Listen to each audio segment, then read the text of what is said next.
Good evening. It's so wonderful to be with you today.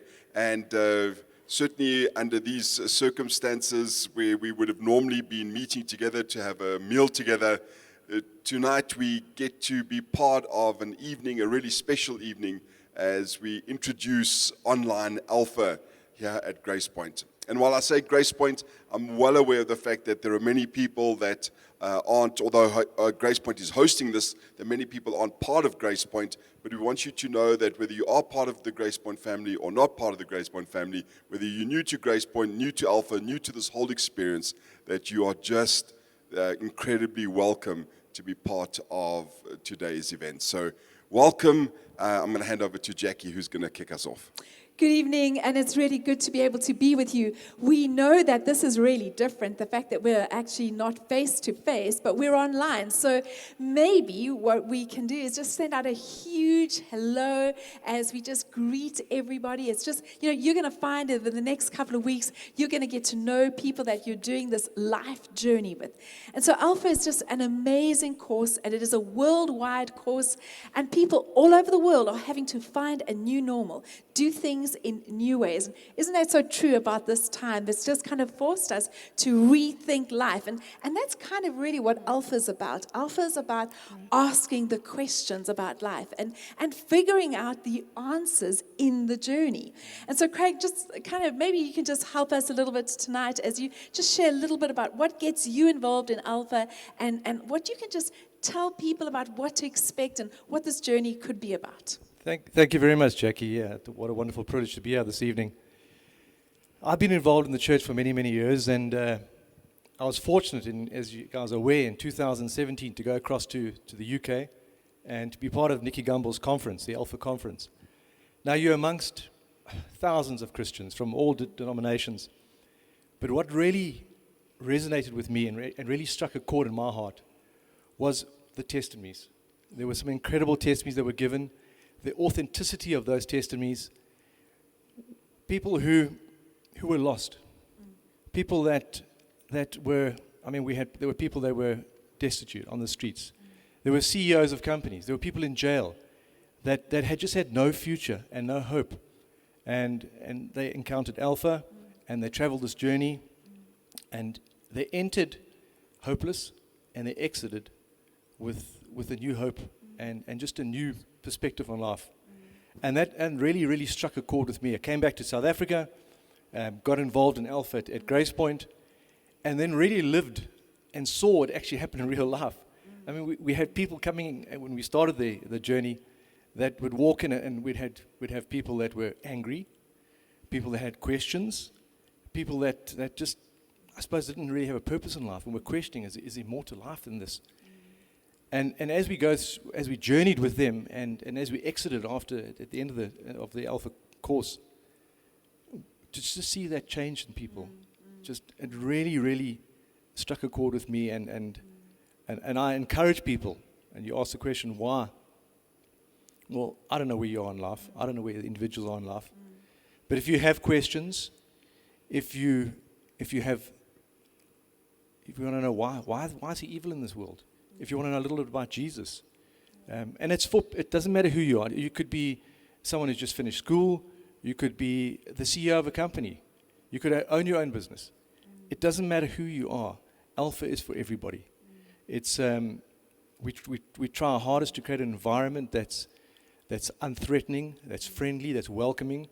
And just we encourage people just to come along, and it'll be online, to ask the questions and just to journey with us. I've got no doubt that, based on what I've seen, that you may start hopeless, but you very well could end with a lot of hope in your life. It's incredible, Craig. Thank you so much. One of the things that I love about Alpha is also hearing the testimonies of different people. And Irene, you've got an amazing testimony, and we were hoping that you'd maybe just tell us a bit about your life and your testimony, and not only us, but also those who are watching online. Yes, I do. When I came into Alpha, I really was hopeless and lost and confused. And it sort of felt like even some of the decisions I've made over the years were suddenly weighing down on me. So when I came into Alpha, it was like, okay, let me give this a try and see where I end up. Life itself wasn't so much fun anymore. And it felt like all the fun decisions I made and not so fun ones were now right on top of my head, and I felt like I was sinking.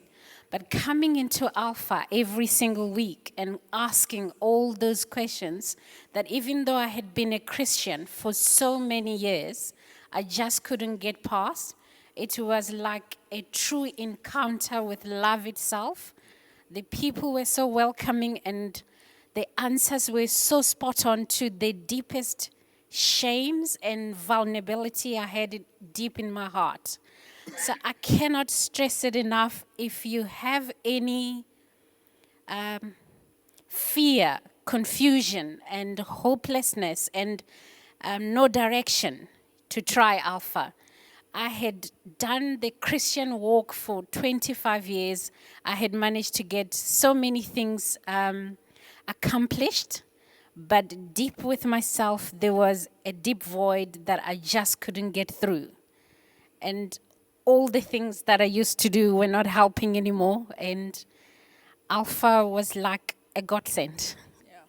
Sure, I mean, that's so incredible. You know, just as you were speaking, you just said something that resonated with me. You said, you know, I've been a Christian for so long, I've done the Christian thing for so long, but there was something that just needed to shift. Yeah, you know? yeah. And I think that's so true for so many people, that it's Yeah, like kind of we reach a place where we're not too sure about, even if we're Christians. And I think that's what Alpha is also for. It's not just for people that, you know, are beginning to wonder about Yes. Christianity. It's also Yeah, for people yeah. that have been Christians for a while. Yes, because I found I knew to pray, I knew to fast, but I had gotten to a point even where all that was starting not to make sense anymore. So I was starting to question, is there Yeah. purpose in serving God? Or should I look at other ways and other route to do life? I just love the fact that, you know, and I know that there are many topics, and we're going to maybe just hear a little bit now about some of the topics that we do, but one of the topics that we speak about is the Holy Spirit. And there's a sense that, like, I love the John Wesley story, because John Wesley has this, his heart strangely warmed, and this course is like, it's information, but it's also about discovering the presence of God's Holy Yes, Spirit. definitely. Yeah. So I'm going to hand over now. I'm going to introduce you to Sonia. So Sonia leads and facilitates the journey, and you're going to share a little bit about what to expect, kind of what are the topics, and just tell us a little bit more about what the next couple of weeks are going to look like, Son. Okay, thanks, Jackie.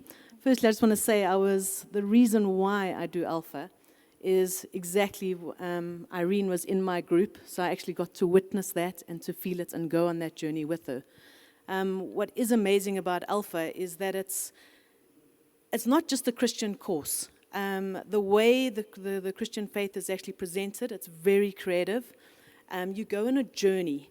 So basically what would happen, a typical evening would be that everybody would go online now. Normally we would meet, we would chat. Okay, Son, so help us. So we're going on Zoom, right? No, actually it's not Zoom. Alpha's actually come up with their own platform. Perfect. It's actually far simpler. You Great. just need an internet connection and you'll be able to log on and get into it. Brenda will be taking you through that Thank on the reasons why we've gone online. So you'll connect online, we'll chat, and then we'll go onto a video. Everybody will watch a video together. You will get an opportunity to see the first video tonight. And then after that, we break up into small groups. You ask questions. You discuss what the topic was for the evening. It might be who Jesus is. Why do we pray? Is anybody actually even listening when we pray? Why do bad things happen to good people? And no question is taboo. You can actually just ask whatever on your heart, whatever you want to ask, is in a safe, non-judgmental environment. And if you don't want to speak, you don't have to speak. We've had people that haven't spoken for the whole journey. It's not a problem. You just need to be yourself. And then once we've finished with the group, we'll basically say goodbye to everybody, and then we'll join on the next week. And every week just leaves you wanting a little bit more. Thank you, Sonia. That's amazing. So, Brenda, tell us a bit more about why it is that we're going online.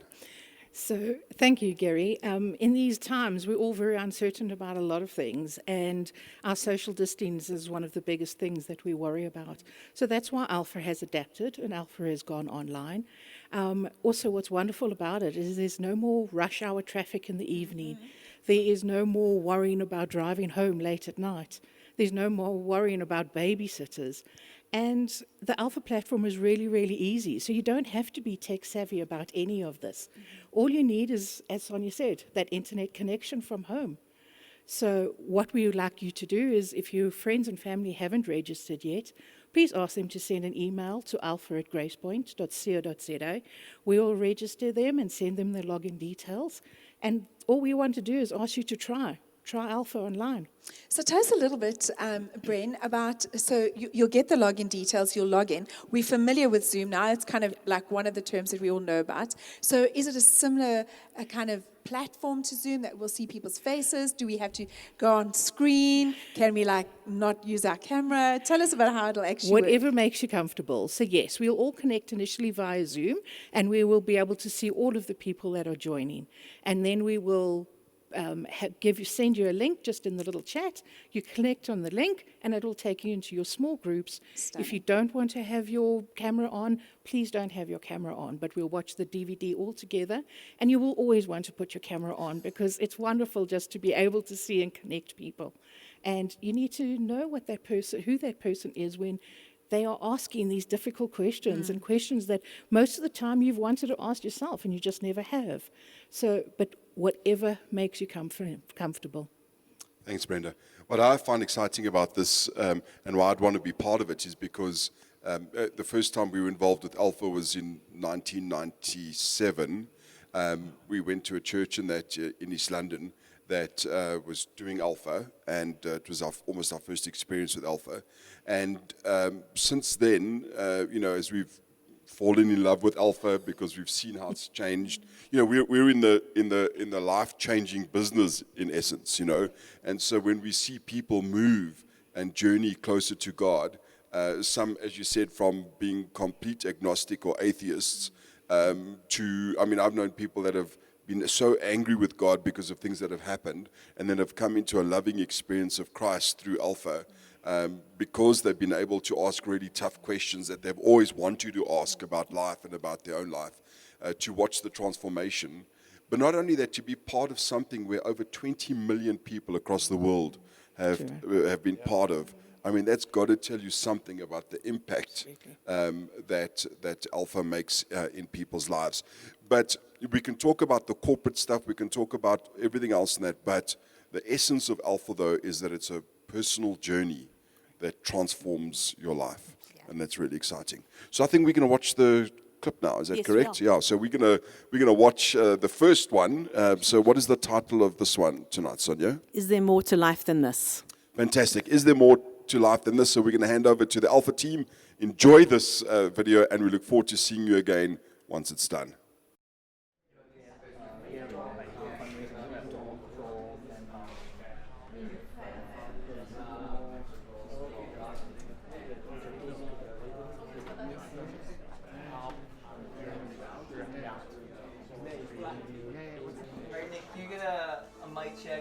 Hi, I'm Nikki. Welcome to Alpha.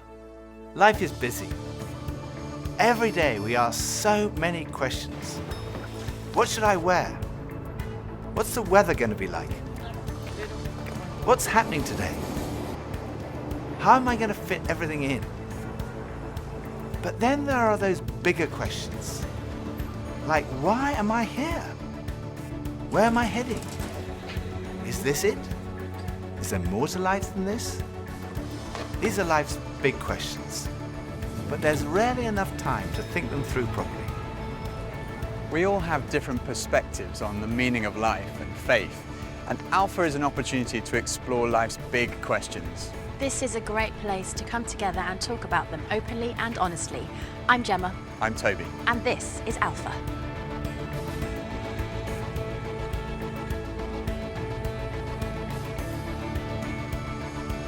I go on Google. I definitely Google. I go on Wikipedia. Internet. I scroll through all the different answers, and then I try and combine it, and then make my own kind of like cornerstone. Or smart friends. I don't ask big life questions. It's too hard to answer. Google or my grandmother. I meditate or I read. When I have a big life questions, I probably go to my family. I haven't really had any massive ones yet. To my mom or my dad, basically. My mom or my dad, maybe my gran. I get most of my answers from the library in any section there because I don't really trust the people that I'm around. The key is always to yourself. You got to figure some things out for yourself. If I'm confused, I go to him first. And he confuses me more. But when it's something more personal, I try to find it within myself first. Friends of mine told me that the first night they came to Alpha, they sat in their car for half an hour waiting and watching people going in. And eventually when they'd seen enough normal looking people going in, they thought they'd give it a try. And one thing that might be going through your mind is, am I going to be the only one there who doesn't believe all this stuff, who's not a Christian, that doesn't go to church? Well, if that's you, then you're in the right place. Alpha is designed for people who wouldn't call themselves Christians or who are not regular churchgoers. It might feel a bit strange to be discussing life and faith with people that you've never met before, but the best thing about Alpha is often the great friendships that are formed over the weeks. For much of my life, I was not remotely interested in Christianity. In fact, I don't think I'd ever come to something like Alpha. I was not brought up as a Christian. My father was a secular Jew.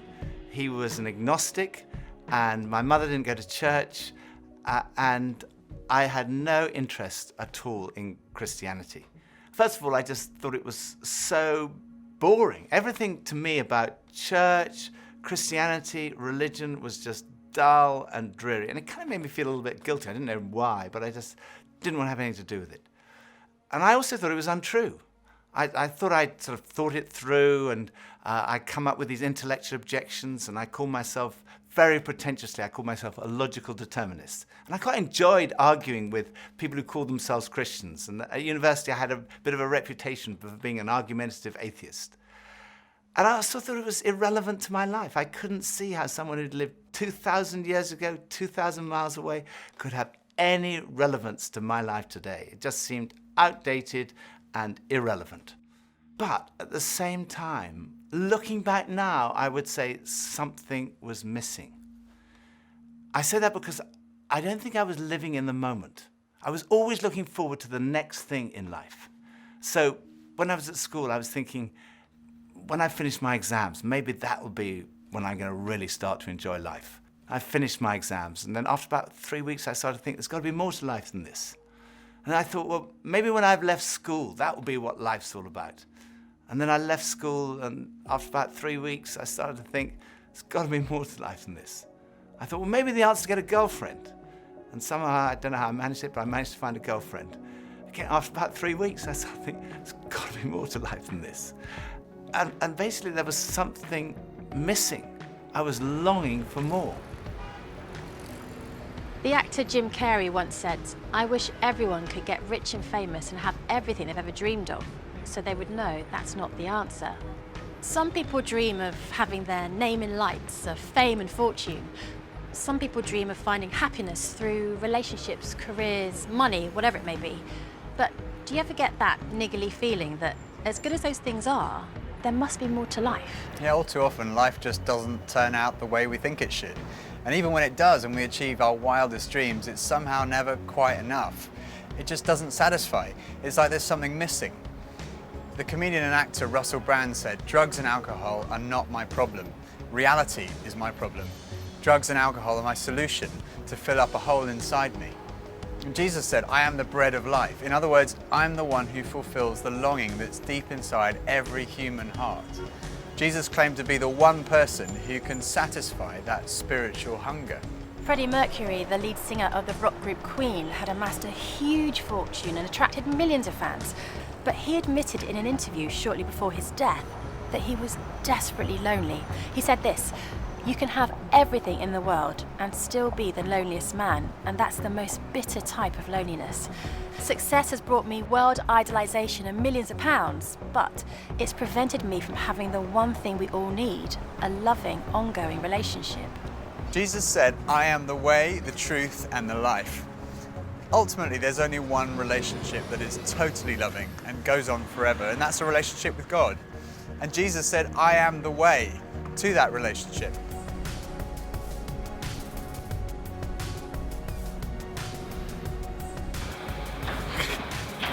maybe money. What makes me happy? Music. Music, ice cream, and cheese. Sleep makes me happy. Going to the gym, seeing my friends, going to the pub, playing football. Dogs. Alcohol. Women. Pretty much. The idea of life in general makes me happy. Clothes. Women. More to life than this. That's a really good question.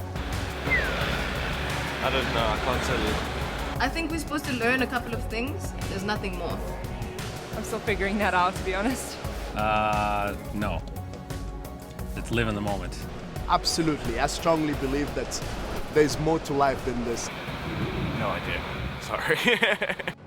When I was about 17, I was sitting having a burger with two friends, and we were looking out the window and commenting on a few of the stores across the street, and I suddenly realized that I couldn't read any of the signs, even if I squinted.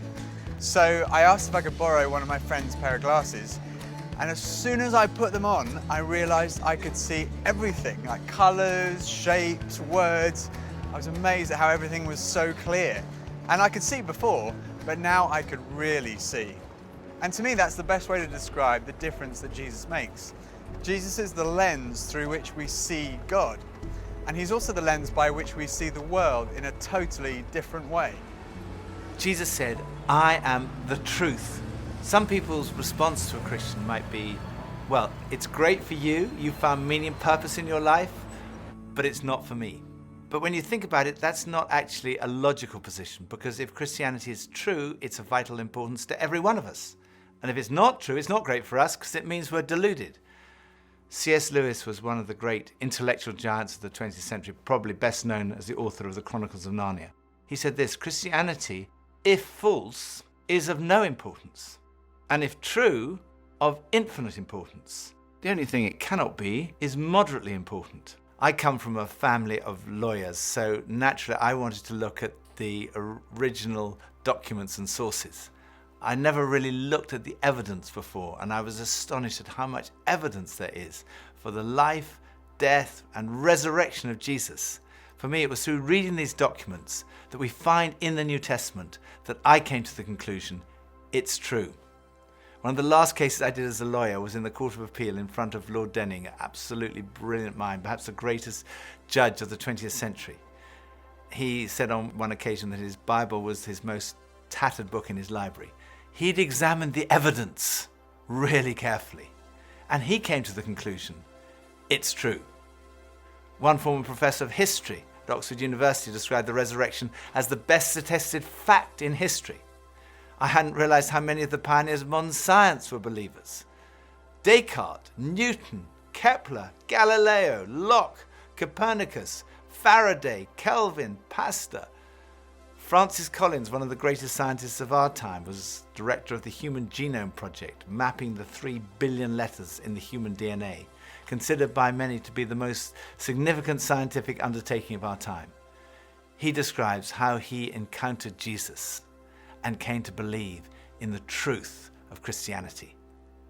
Well, in the home where I grew up, faith was not something that was talked about very much. My father was a professor of drama, my mother a playwright.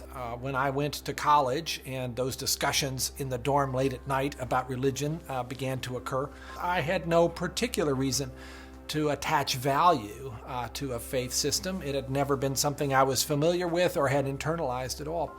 And I assumed that any religious feelings that anyone held must be on the basis of some emotional experience, and I didn't trust those, or on the basis of some childhood indoctrination, which I felt I was fortunate to have missed.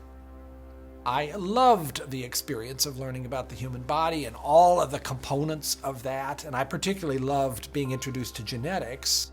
But then I ended up in the medical school curriculum sitting at the bedside of patients with diseases. This was no longer an abstract study of molecules and organ systems. These were real people.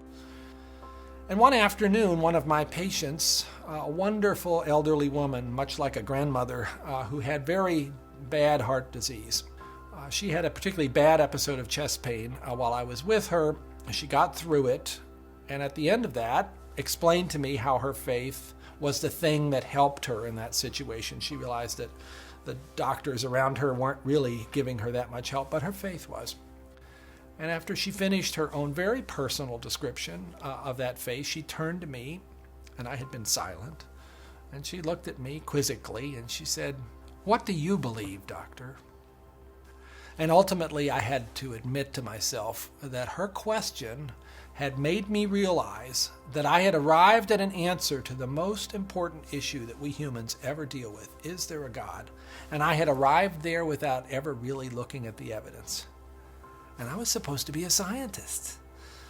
If there's one thing scientists claim they do, is to arrive at conclusions based upon evidence. And I hadn't taken the trouble to do that.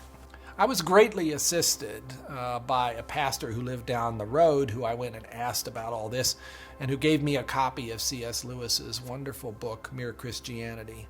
Because here was an Oxford scholar, a prodigiously developed intellect, who had traveled the same path. Within those pages, I realized for the first time that one can come to belief on a rational basis, and that in fact, given the many pointers that one sees around oneself in terms of the universe and it having a beginning, and its fine-tuning in terms of the way in which all those constants that determine the behavior of matter and energy seem to have been set just in a certain very precise range to make life possible.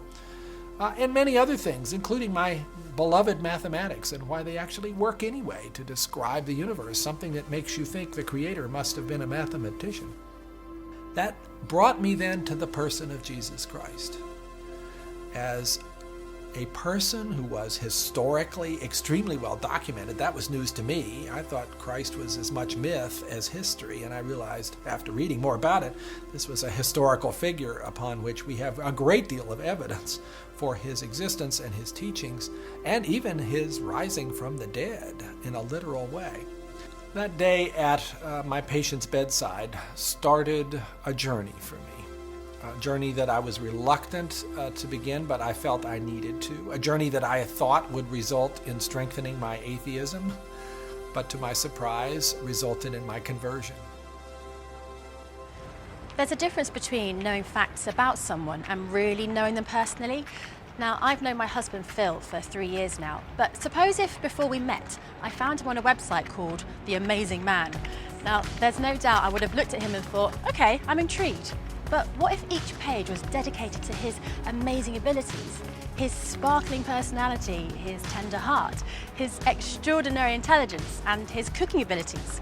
Well, I would think, wow, he does sound like an amazing person. But that's head knowledge. But I also have the privilege of being married to him, and I know that he's an amazing person, which is knowledge that comes from experience of relationship, and that's heart knowledge.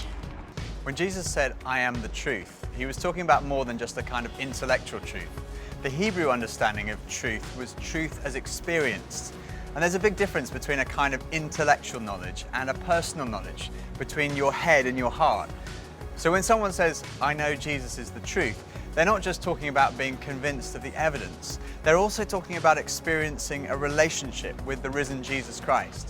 So Jesus said, "I am the way, the truth," and lastly he said, "I am the life. I have come that you may have life and have it to the full." Jesus came to deal with the things in our lives that stop us from enjoying life to the full, the things that spoil our lives. I hate shopping. I loathe it. I think I'm allergic to shopping.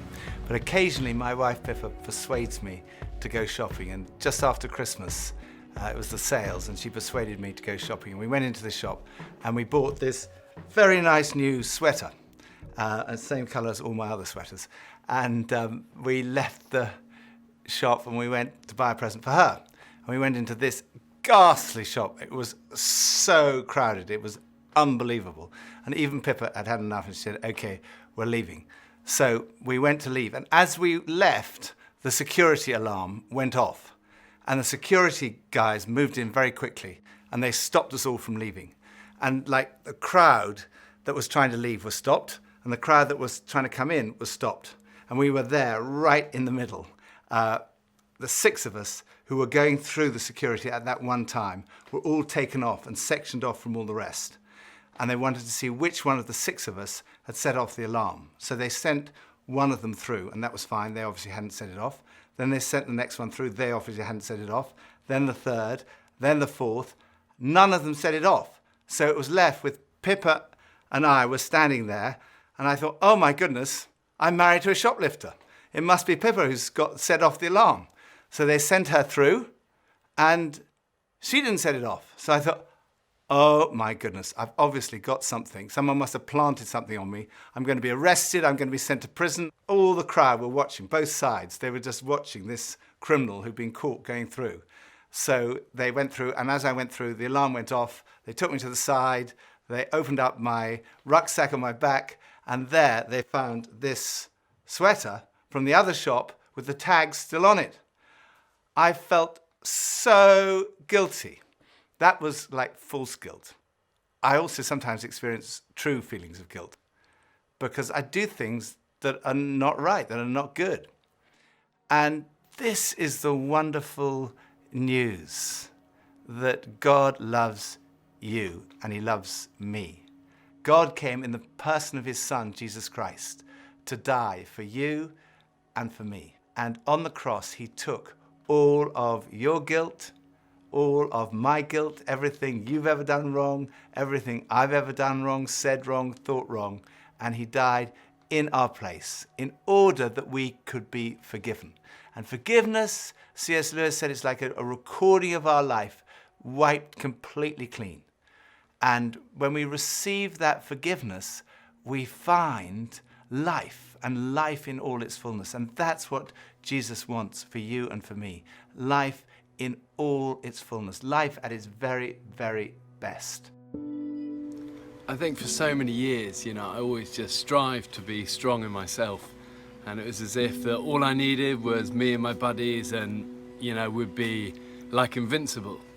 But the truth is, none of us are. And I don't want to do this thing called life. I don't want to do it on my own. And it kind of feels like my longing for this light inside is now stronger than my fear of what others might think. And people often ask, well, doesn't that make faith like a crutch? And, well, maybe, but, what does a crutch do? A crutch helps you stand, and it makes you stronger. And in that case, sure, I need a bit of that. But especially when it's so much more than that. When this faith inside is also like a backbone, helping me stand tall and helping me be strong when I'm really up against it, facing those odds, whether it's on a mountain or stuck in some jungle or just dealing with the storms, with the storms of life. Sure, I need it. I need that. But at heart, my Christian faith says that I'm known to Christ, bought at a price, blessed with light.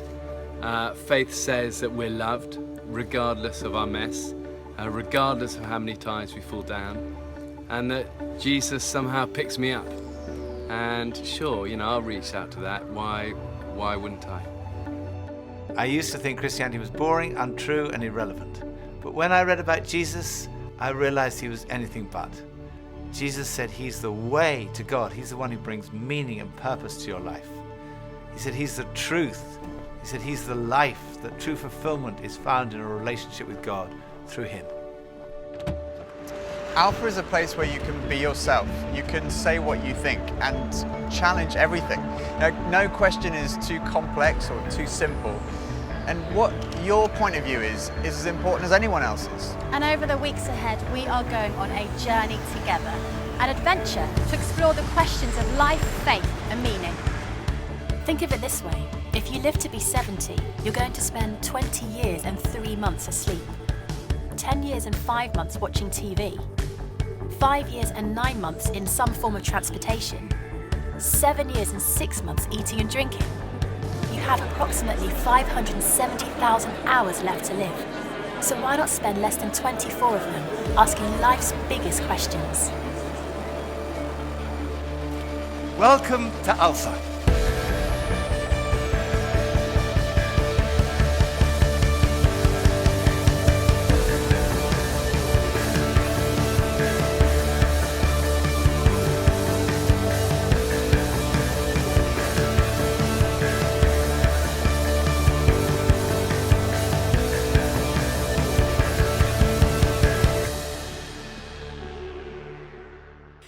everyone. Welcome back. We hope you really enjoyed that video. And we just believe that over the next couple of weeks, it's going to be such an incredible journey. So let's kind of find out from our facilitators, and you're going to get to meet our facilitators. They're a special crew of people. But let's find out from Irene. Let's start with you. What can you do to get the most out of this Alpha journey? You just come exactly as you are and exactly where you are. You just need an open mind and give it a chance. Great. Yeah. Over to you, Craig. Yeah, just ask questions. Whatever's on your mind, just ask the question and come with your opinions and enjoy the journey. Thank you so much, Craig, for sharing, and Irene for sharing. That's what I just love about what you've said. Like, come with your questions. It doesn't matter. Come as you are. Our daughter did Alpha, and she did an amazing kind of experience of God. I love the fact that young and old can do Alpha. But kind of tell us a little bit of the logistics about bandwidth and who can connect in. Thanks, Son. Okay, so basically it's anybody in South Africa can actually log on. All you need is an internet connection. And you're going to send us an email, as Brenda said. You're going to register. We'll then send you login details. It's completely safe. And we're part of a pilot series, so they've actually reduced the bandwidth. So it's going to be far clearer and easier actually to connect. Okay, so that's really great. Should be good. And more cost effective. Yes, definitely more cost effective. Because, I mean, I know a lot of us kind of are asking questions about, we're using so much data at the moment. So you say it's low on data usage? Yes. So basically what they've done, it's a pilot series that we're part of. And so the videos will be played through Vimeo, and it's just an internet connection this time. Thanks so much. And I know you just want to kind of lead us a little bit into what we need to expect. Thanks, Brent. So I just want to say is just invite your friends and family, and it's just the experience to do it with them together. And it's just be you. Just try Alpha. So I know that Similo is not with us today, but I know that he'll be facilitating, so you'll see lots of Similo. But I'm just going to hand over to Gary now as he just leads us and just kind of shares, also find a little bit about how you've always connected with Alpha, Gary, for so many years on many different platforms. Thanks, Jax. Yeah, I just, as we get to wrap up and that, just to say to you that if you're watching this right now, this is not an accident. This is not a fluke that you hear. There's a God-ordained purpose. Whether you may understand that right now or not, that's almost beside the point. The point is that you are here.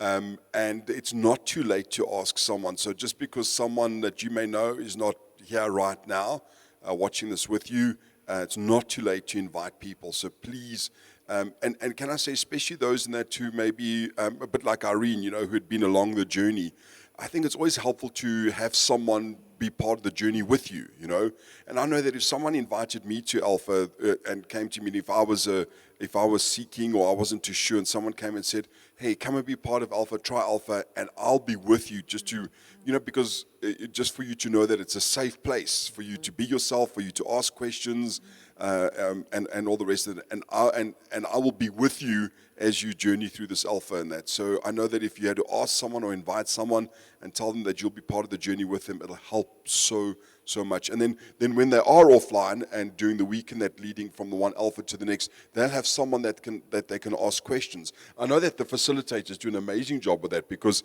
everyone thinks that your job is finished when you leave here after Alpha and that, but it's not, because I know your your group connect with you often with more questions. Yeah. But if you are partnering with someone on Alpha and that also helps. I know for myself and that in over many years I've been with Alpha. At the moment I'm on the board, the South African board for Alpha. We have seen how Alpha has, even from a South African perspective, how it's changed people's lives. And we have so many things going on in our country right now. But one of the biggest issues that we face, I think, is a spiritual issue.